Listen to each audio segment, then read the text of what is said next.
Get out. You don't belong in first class. The sentence cracked across the cabin like a whip. No hesitation, no whisper. It was thrown into the air for every passenger to hear, and the silence that followed was thick enough to choke on. The flight attendant stood tall in navy blue, finger stabbing at the man in seat 2 amperes like a judge passing sentence.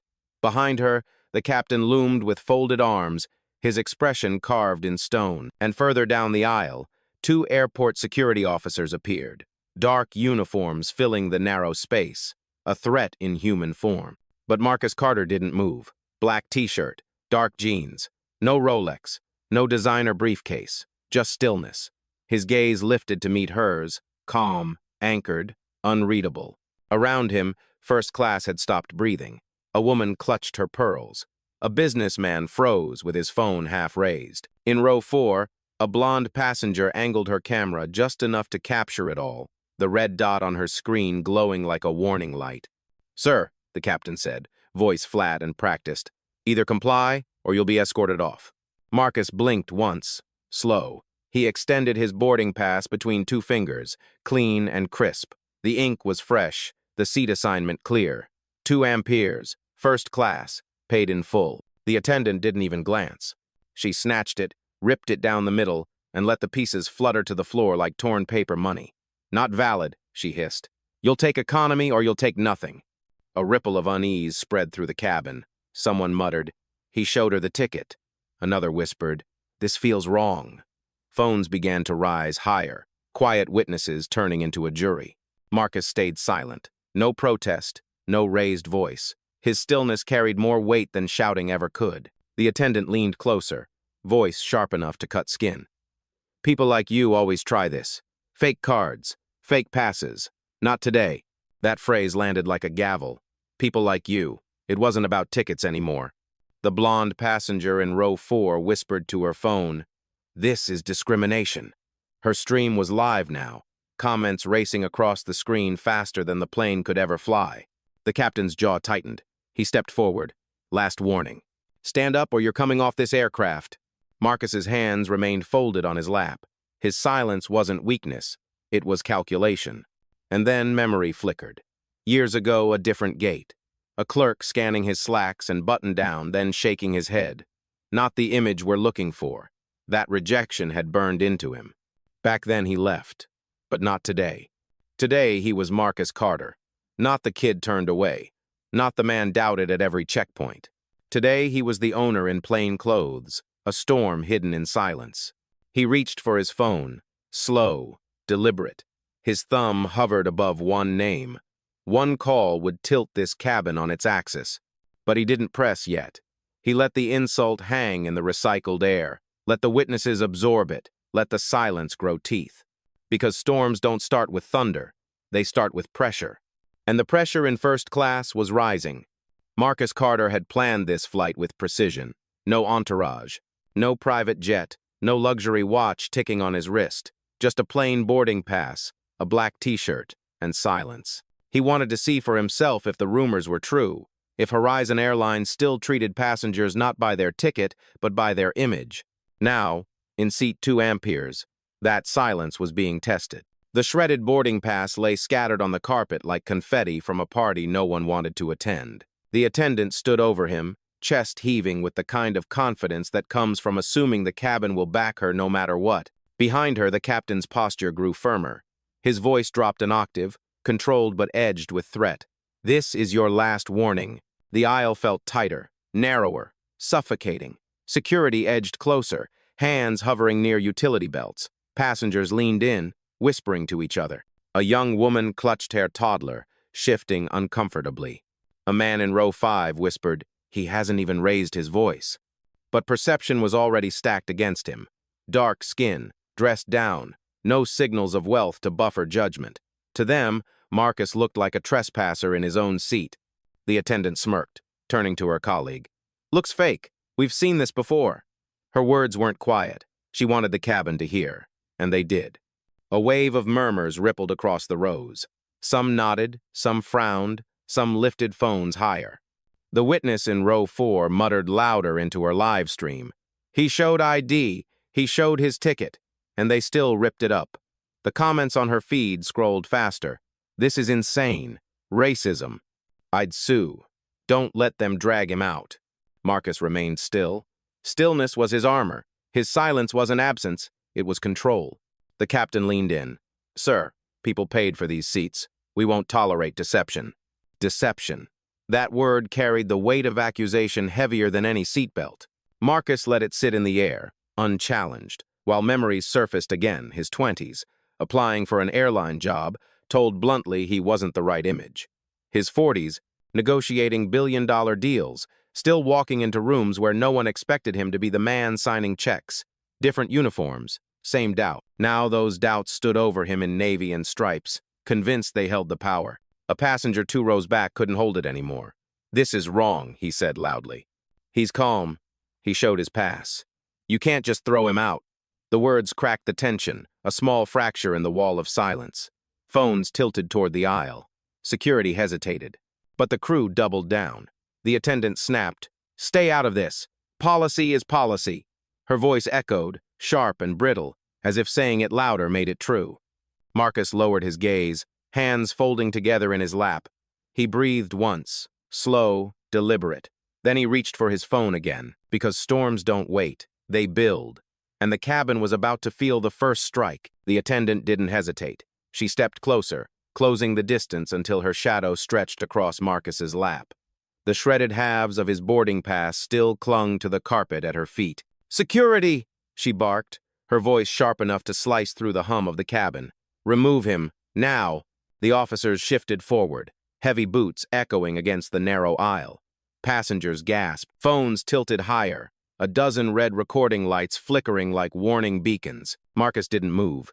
His hands stayed folded, his body anchored. His calm was almost louder than her shouting. The captain stepped in, jaw tight, voice booming. "You're obstructing flight operations. Stand up, or you will be physically removed." Gasps spread again. A child whimpered. The woman with the pearls pressed her hand to her mouth. A man in row 6 muttered, "He's just sitting there." That's all. But the humiliation wasn't finished. The attendant leaned in, her tone dripping with venom. "You're not fooling anyone. People like you sneak into first class with fake papers. Not dressed like that. Not with that face." That last line landed heavy. Not with that face. The cabin shifted. Silence didn't mean agreement anymore. It meant shock. A few passengers looked away, ashamed. Others raised their phones higher, as if determined to capture every syllable. From row 4, the live stream witness spoke up, louder now. "She just said it. You all heard her. This is discrimination." The attendant spun, pointing sharply. "Stop recording or you'll be removed too." But it was too late.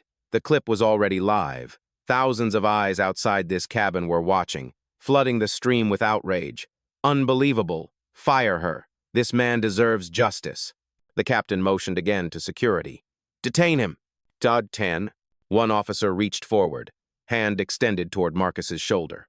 The cabin collectively held its breath. Marcus raised his eyes slowly, locking them on the officer's face.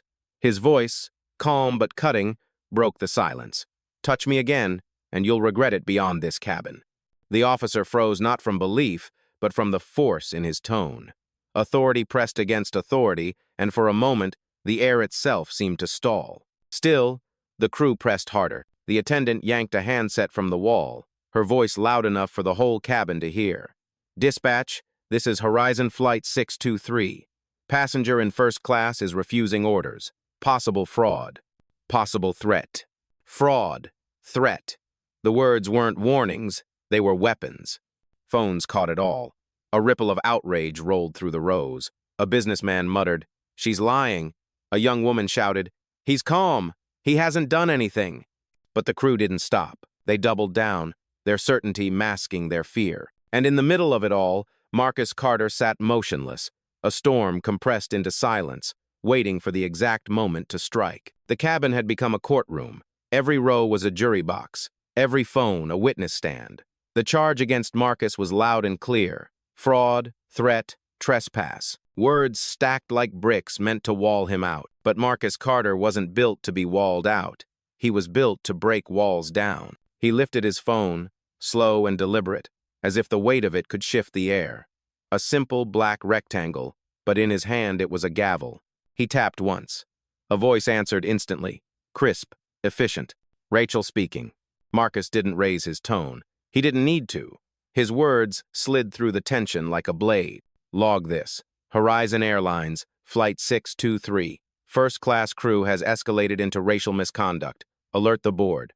The attendant froze mid-sentence. The captain's head tilted. Passengers blinked, whispering. A few knew that name, Rachel Harris, executive assistant to someone important. But they didn't know how important. Not yet. Rachel's voice carried steady through his speaker. Understood. I've time-stamped the incident and flagged the live streams. Corporate legal is on standby. The murmur in the cabin deepened. Phones caught every syllable. A teenager whispered, "He's not bluffing." The attendant scoffed, trying to reclaim ground. "Cute trick, calling your girlfriend to scare us?" She laughed, brittle and forced. But Marcus didn't flinch. He leaned back, phone still to his ear. "Rachel," he said calmly, "initiate Horizon Protocol 6. Board alert. Full documentation. Every word spoken since boarding." Gasps rippled. Protocol 6. Even without knowing what it was, the phrase carried weight, corporate language, systemic power, not something a random passenger would know. Rachel replied, sharper now. "Confirmed. Protocol 6 is active. All crew actions and audio are being logged in real time. Compliance board notified." The captain's eyes narrowed. He shifted his stance, arms uncrossing, voice lower but edged. "Who exactly are you?" Marcus didn't answer. Not yet. Silence was still his weapon. Instead, he looked around the cabin. The passengers weren't silent anymore. A woman near the galley whispered, "He said board." A man in row 6 muttered, "He's got connections." Phones kept filming, comments exploding. "Board? He's high up. This is bigger than a seat." The attendant slammed the handset back into its cradle. Her words snapped, desperate now.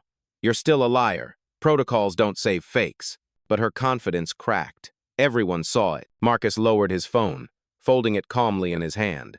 His voice, measured but sharper now, cut through the air. "I asked for nothing but my seat. You gave me humiliation. That choice is on you. And now, it's recorded forever." Silence swept the cabin again, but this silence was different. It wasn't complicity. It was anticipation. The storm was shifting, turning, gathering behind him. And for the first time since the flight began, the crew realized they might not be in control anymore.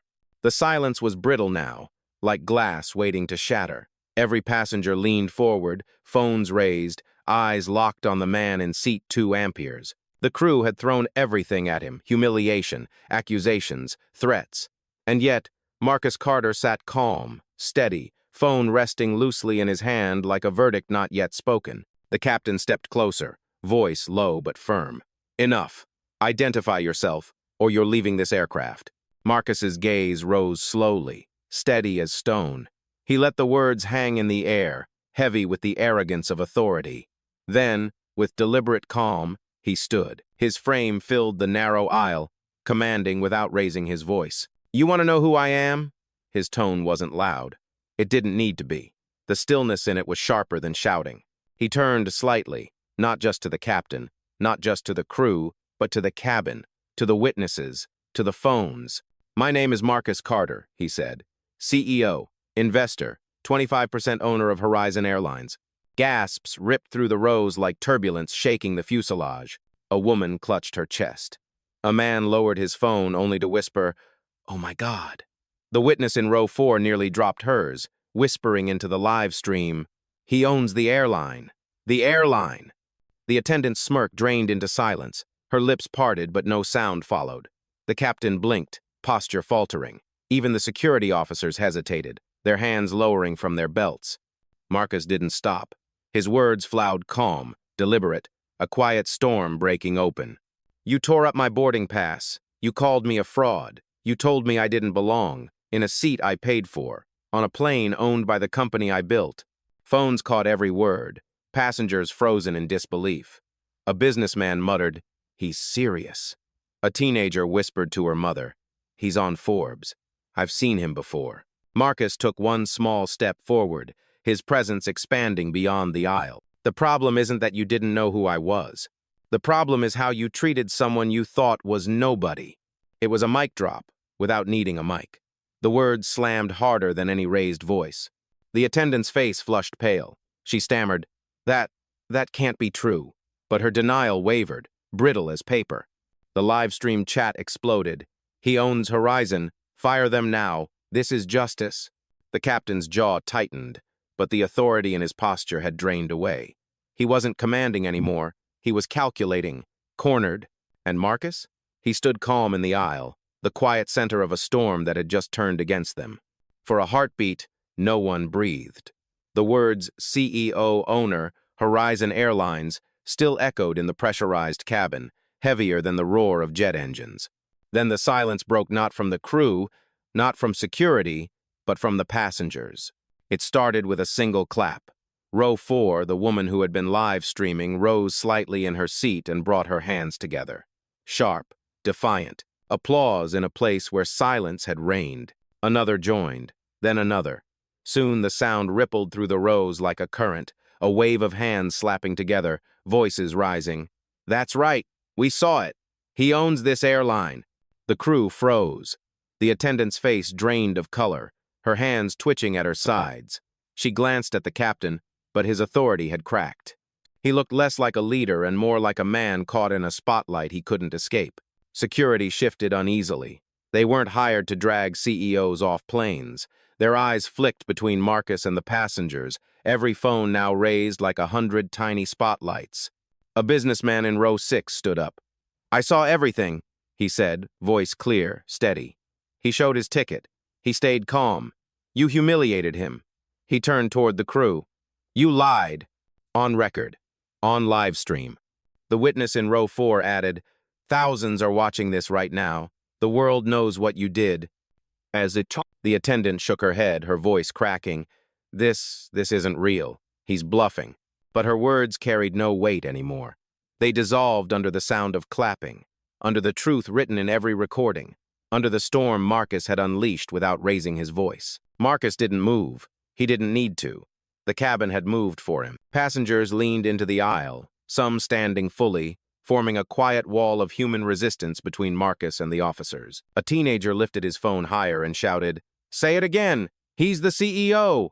The crew's composure unraveled in real time.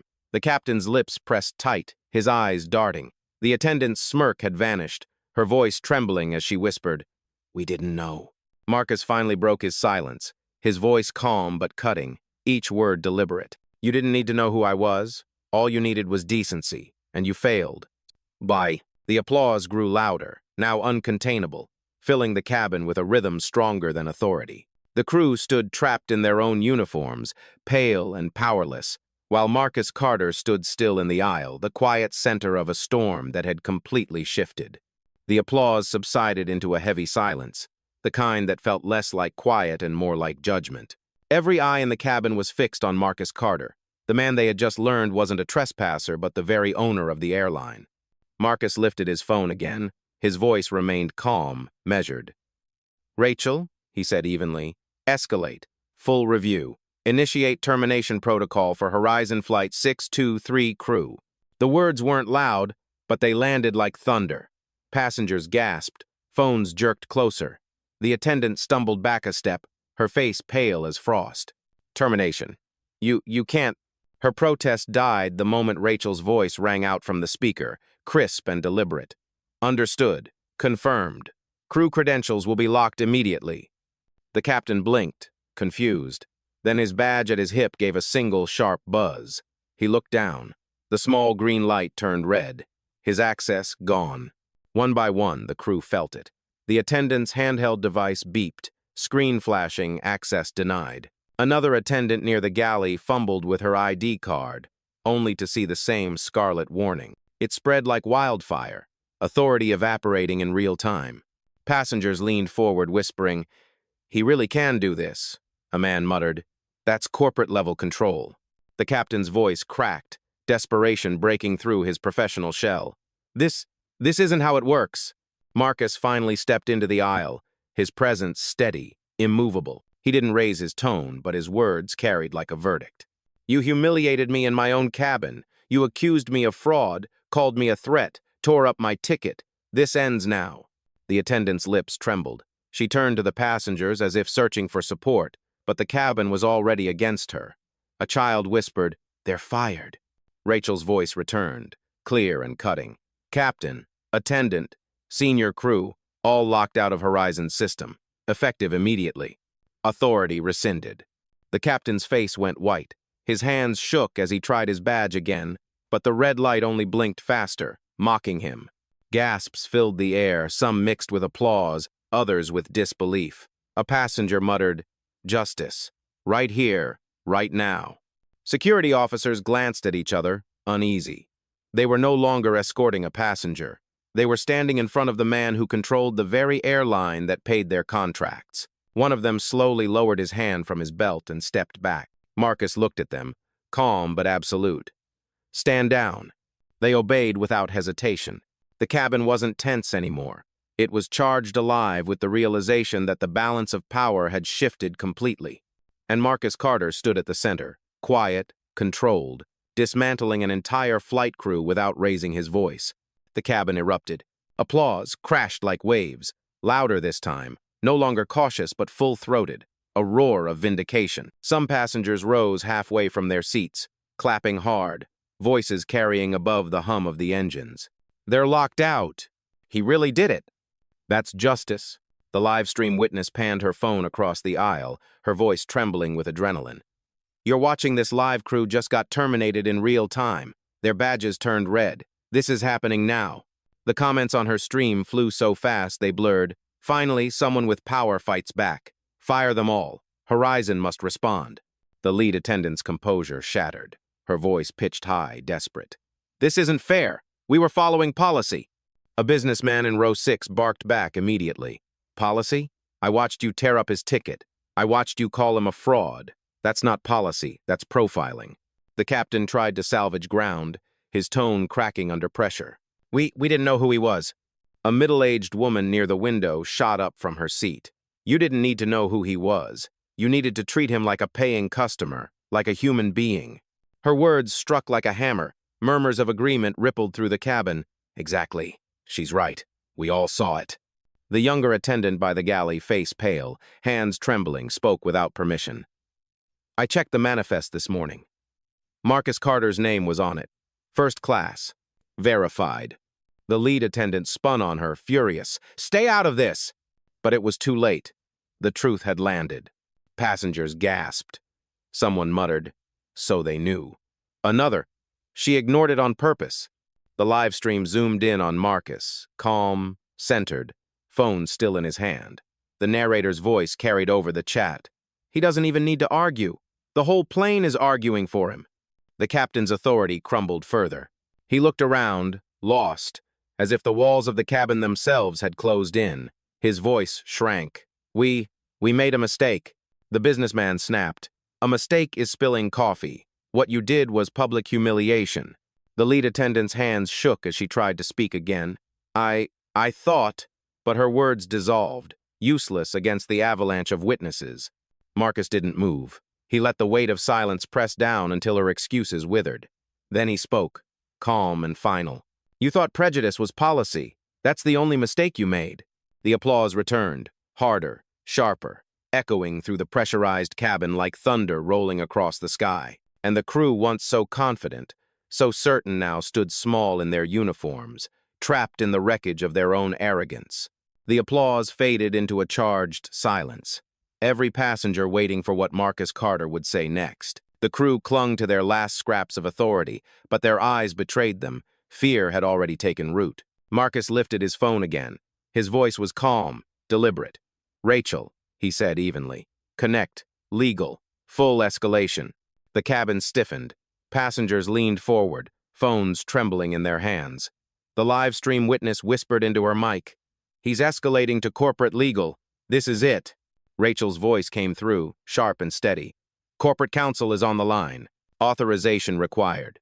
Marcus spoke without looking at the crew. "Authorization. Carter. Begin incident audit. All footage, all witness accounts, all crew statements. Lock it under legal seal." Gasps swept the cabin. A businessman muttered, "He just opened a case in real time."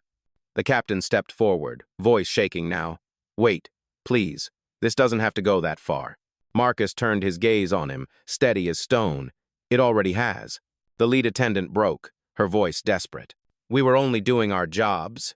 No, Marcus cut in, his tone precise as a blade. You were abusing your jobs. You were enforcing prejudice, not policy. And now you'll answer for it. The young attendant by the galley stepped closer, eyes darting nervously. He's right. I saw the name. I knew it. I said nothing. Her voice cracked. I can't stay silent anymore. The cabin shifted, murmurs swelling. Passengers applauded her courage. Someone whispered, Finally, someone from the inside. Doe. Marcus nodded once, not unkindly. The silence of witnesses is how injustice survives. Today, that silence ends. Phones caught it all, passengers whispering, That line, wow. The captain tried again, his voice shrinking. Mr. Carter, surely there's a way to resolve this quietly. Marcus stepped into the aisle, his presence filling the narrow space. His words carried like a verdict. Quiet is how you've buried this for years. But today, the cabin is my courtroom and every passenger is a witness. A roar of applause erupted, echoing like a gavel. Rachel's voice returned. Legal audit initiated. Crew records flagged for investigation. Credentials permanently revoked. The lead attendant's shoulders collapsed. She whispered, barely audible, My career. It's over. Marcus didn't answer. He didn't need to. The silence, the applause, the cameras, everything around them had already delivered the judgment. And at 30,000 feet, Horizon Flight 623 was no longer just a journey. It was justice in motion. The cabin was alive now, no longer a quiet, pressurized tube, but a stage where justice played out in real time. Phones hovered high like torches. Applause rolled in waves. Passengers shouted words that cut deeper than any reprimand. We saw everything. He stayed calm while you humiliated him. No more excuses. The lead attendant's hands shook so violently she dropped her pen. It clattered onto the carpet, loud in a space where every sound mattered. She bent to pick it up but froze under the dozens of lenses recording her every move. Her uniform, once a badge of authority, now looked like a costume stripped of meaning. The captain slumped against the bulkhead, his once firm jaw slack, his voice gone. His silence wasn't control anymore. It was collapse. And the passengers? They moved as one. A businessman stood first, stepping into the aisle. We'll protect him. You're not touching him again. A middle-aged woman followed, her carry-on rolling into place like a barricade. You called him a fraud in front of all of us. That ends here. The teenager with the live stream swung her phone to capture the scene. You're watching this, we're standing with Marcus Carter, Horizon's own CEO. They tried to drag him out, but we're not letting it happen. Comments flooded in. Powerful, chills, witnessing history. Row by row, passengers leaned forward, rising, their bodies forming a loose circle around Marcus. Not ordered, not planned, but undeniable a human shield. The security officers glanced at each other, then stepped back, palms open. They weren't intervening anymore. They knew better. The lead attendant tried one last gasp, her voice brittle. Please, sit down. You're endangering the flight. But the words rang hollow. A man shot back. The danger was you. Hazan. Cheers followed, a ripple of defiance filling the cabin. Marcus stood at the center, still calm, still steady. He hadn't asked for their protection. He didn't need to. But the sight of it, the crowd rising, forming around him, spoke louder than any command he could have given. He let the moment breathe, then spoke low, clear, the way a judge might address a courtroom. You thought I was alone. I never was. Justice never island. Phones caught the line instantly. Passengers gasped, some clapping, some whispering. That's the quote. That's the one. The lead attendant covered her mouth, tears welling. The captain stared at the floor. Their power was gone. Their careers were gone. And everyone in that cabin knew it. The applause surged again, louder than takeoff engines, shaking the narrow walls with the sound of collective judgment. And Marcus Carter stood in the center, the quiet storm that had turned an entire cabin into a chorus of truth. The roar of applause lingered, then softened into a tense silence. All eyes returned to Marcus Carter. He stood in the aisle, phone in hand, calm as ever. The crew shaking, pale, powerless, waited for a mercy that wasn't coming. Marcus lifted the phone once more. His words were steady, unhurried. Rachel, execute final termination. Effective immediately. The line was quiet for half a breath. Then Rachel's voice came crisp and cutting, amplified by the speaker so everyone could hear. Confirmed. Horizon crew IDs for flight Lubai-Arshasan revoked. System lock engaged. The response was instant. The captain's tablet blinked red. His flight log access vanished. The lead attendant's handheld chimed. Screen flashing. Access denied. Another crew member near the galley gasped as her badge went cold in her hand. The green light extinguished forever. A ripple of disbelief swept the cabin. Passengers leaned forward, whispering like witnesses to a miracle. He really fired them. Right here, mid-flight. The live-stream chat exploded across thousands of screens. He shut them down live. Justice on board. The lead attendant staggered back, her voice breaking. Please, this is my career. Don't do this. Marcus's gaze stayed level. You ended your career the moment you tore up my ticket and called me a fraud. I'm not taking your job. You threw it away. Why, I'm zero. The captain stepped forward, his voice desperate. Mr. Carter, reconsider. Years of service. Marcus cut him off, calm but final. Years of service don't erase minutes of prejudice. The cabin erupted in gasps, then applause. A businessman shouted, "Say it again!" Passengers clapped harder, phones recording every word. The young attendant by the galley who had spoken earlier looked down at her trembling hands. Her voice cracked. I can't defend this. Not anymore. See. Marcus regarded her for a long moment, then gave a single nod. Courage comes late, but it still matters. Her eyes welled with tears. The passengers applauded again, not just for Marcus this time, but for her small act of truth. The lead attendant collapsed into a seat, head in her hands. The captain stared at the floor, his authority stripped bare, and Marcus Carter stood tall in the aisle, phone at his side, justice delivered without raising his voice. The cabin wasn't just a plane anymore. It was a tribunal at 30,000 feet, and the verdict had been rendered. The cabin was silent now. No more protests, no more excuses. The flight crew, once certain, once untouchable, sat stripped of power, their badges blinking red like warning lights of a storm already past. Every passenger leaned forward, phones still recording, waiting for the man in seat 2 amperes to speak. The air hummed with anticipation, the kind that comes before a verdict. Marcus Carter didn't rush. He looked slowly around the cabin, his gaze resting on faces, some shocked, some smiling, some still trembling with disbelief. Then his voice came, low, deliberate, each word weighted. You thought the problem was my seat, but the real problem was your prejudice, and that's what just cost you your careers. Gasps broke, followed by a rolling wave of applause. Some passengers cheered outright, clapping until their hands stung.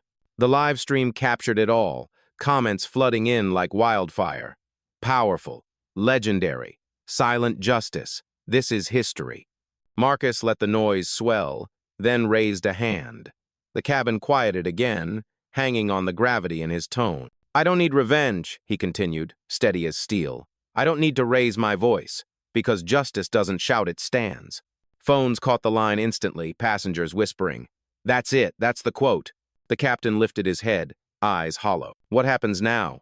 He asked, voice barely audible. Marcus turned slightly, his words final, echoing across the narrow cabin like a gavel. What happens now is simple.